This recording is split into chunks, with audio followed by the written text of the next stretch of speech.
2116 Prodi Pendidikan Guru Sekolah Dasar dengan Guru Pengampu Bu Aldena Eka Andriani SPD MPD.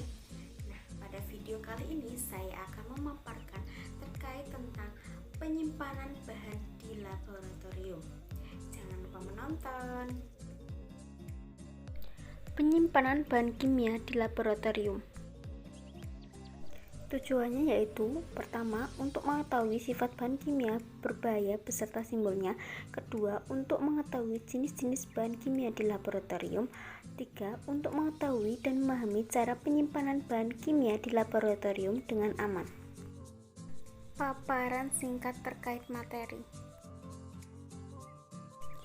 Bahan kimia adalah zat atau senyawa yang berasal dari alam maupun hasil olahan tangan manusia yang komponen penyusunnya dapat berupa zat atau senyawa tunggal maupun gabungan dari beberapa zat atau senyawa.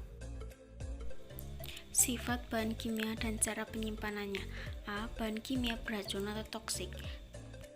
Cara penyimpanannya yaitu 1. Disimpan dalam ruangan yang sejuk. 2. Tempat yang ada peredaran hawa.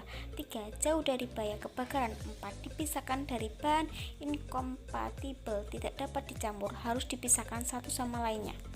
Contoh dari bahan kimia beracun yaitu benzena dan mentol. B. Bahan kimia korosif. Cara penyimpanannya yaitu 1. Harus disimpan dalam ruangan yang sejuk. 2. Ada peredaran hawa yang cukup untuk mencegah terjadinya pengumpulan uap. 3. Semua logam di sekeliling tempat penyimpanan harus dicat dan diperiksa adanya kerusakan yang disebabkan oleh korosi. Contoh bahan kimia korosif yaitu HCl. Bahan kimia mudah terbakar. Cara penyimpanannya yaitu 1. Simpan pada tempat yang cukup dingin. 2. Disimpan penyimpanan mempunyai peredaran hawa yang cukup. 3. Lokasi penyimpanan agak dijauhkan dari daerah yang rawan dengan kebakaran. 4. Tempat penyimpanan harus terpisah dari bahan oksidator kuat, bahan yang mudah menjadi panas. Di tempat penyimpanan, kesediaan alat-alat pemadam api. Singkirkan semua sumber api dari tempat penyimpanan. Pada tempat penyimpanan dipasang sambungan tanah serta dilengkapi alat pendeteksi asap atau api otomatis. Contoh bahan kimia mudah terbakar minyak terpenting. Bahan kimia mudah meledak. Cara penyimpanannya yaitu 1. Ruangan penyimpanan yang kokoh dan tahan api. 2. Memiliki siklus udara baik dan bebas dari kelembapan. 3. Memiliki penerangan alam atau lampu listrik. 4. Penyimpanan tidak boleh dilakukan di dekat bangunan yang di dalamnya terdapat oli dan bensin. 5. Daerah tempat penyimpanan harus bebas dari tempat kering, sampah, dan material yang mudah terbakar.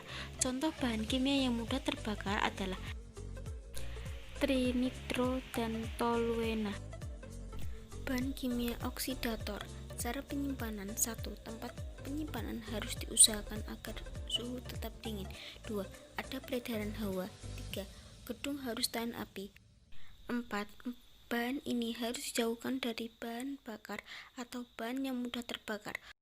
Contoh bahan bakar oksidator adalah hidrogen peroksida dan kalium perklorat.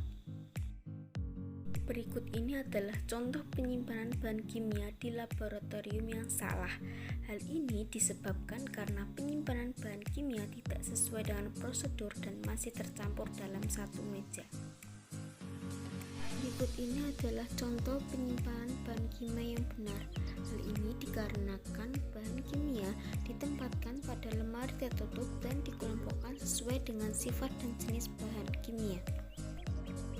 Video singkat dari YouTube yang berkaitan dengan penyimpanan bahan kimia di laboratorium dengan benar.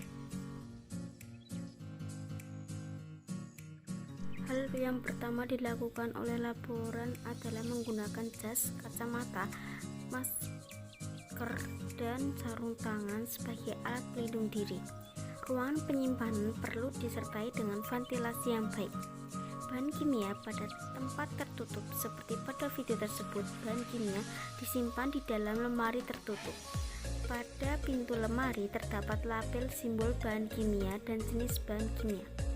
Contoh penyimpanannya yaitu kita harus mengetahui bahan apa yang akan diletakkan di lemari tersebut.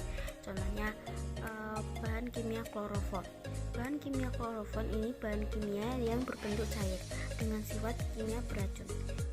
Sesuai data tersebut, kita simpan pada lemari penyimpanan bahan kimia cair dengan simbol beracun. Hal tersebut dilakukan agar bahan kimia dapat dengan mudah ditata dan diambil saat digunakan. Selanjutnya, setelah bahan kimia disimpan, pintu lemari ditutup dan dikunci kembali.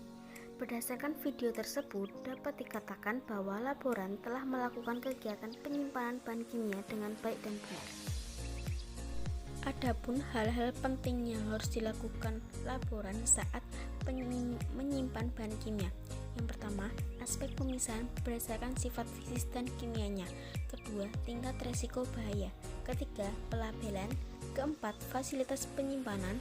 Kelima, inventarisasi. Keenam, pengecekan skala berkala. Kesimpulan, kegiatan penyimpanan bahan kimia harus dilakukan sesuai dengan prosedur dan memperhatikan hal-hal penting seperti kondisi lingkungan, fasilitas, dan pengolahan bahan kimia. Bahkan ada beberapa bahan kimia yang harus disimpan di tempat yang khusus dalam wadah sekunder yang terisolasi. Hal ini karena untuk mencegah pencampuran dengan bahan kimia lainnya. Tujuan dari penyimpanan bahan kimia sesuai dengan sifat dan jenisnya, karena jika penyimpanan bahan kimia tidak benar, maka dapat menimbulkan resiko terjadinya kecelakaan, kebakaran, bahkan ledakan pada laboratorium yang merusakkan laboratorium. Penutup. Terima kasih sudah nonton video ini. Assalamualaikum warahmatullahi wabarakatuh.